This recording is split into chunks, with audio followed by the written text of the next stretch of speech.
John Marston's story in Red Dead Redemption isn't just about redemption or revenge, it's about identity.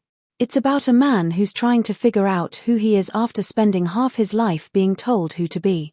John's entire journey is defined by that internal tug-of-war between the man he used to be and the man he's desperately trying to become. Before the events of the game, John lived his life under Dutch van der Linde's wing. Dutch didn't just save him, he shaped him. He taught John to see himself as part of something greater, a family of outlaws standing up to a corrupt world.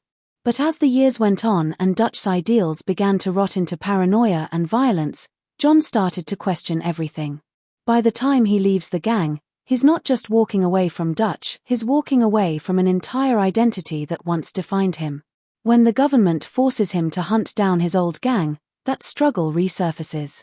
Every time John pulls the trigger on someone like Bill Williamson or Javier Escuela, he's not just killing an enemy, he's killing a piece of his past.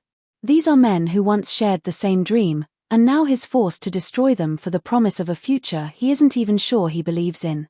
That contradiction eats away at him. John wants to believe he's a changed man, but the world keeps pulling him back into the same violence he's trying to escape. The irony is that John's redemption is being controlled by the same kind of authority Dutch used to rail against. He's told that killing these men will earn him freedom, but deep down, he knows it's just another lie. The Bureau of Investigation doesn't want to save him, they want to use him. John understands that, but he plays along because he sees no other way. For once, he's not fighting for an idea, he's fighting for his family. And that's where his identity begins to shift. Abigail and Jack become the anchors that keep him grounded. Every decision he makes, every risk he takes, is done with them in mind.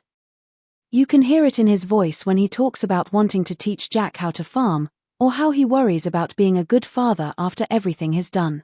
That guilt defines him. John doesn't see himself as a hero, he sees himself as a man trying to make things right before it's too late. When the end finally comes, and the government betrays him, John doesn't hesitate. He walks out of that barn knowing exactly what he's doing.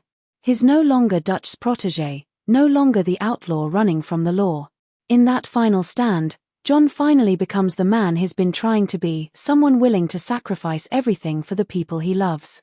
His death isn't about punishment. It's about clarity. It's the moment he stops running from who he is and accepts it completely. That's what makes John Marston's story so powerful. It's not just about redemption, it's about transformation. A man who was raised in chaos finally finding peace in sacrifice. John may die, but he dies on his own terms.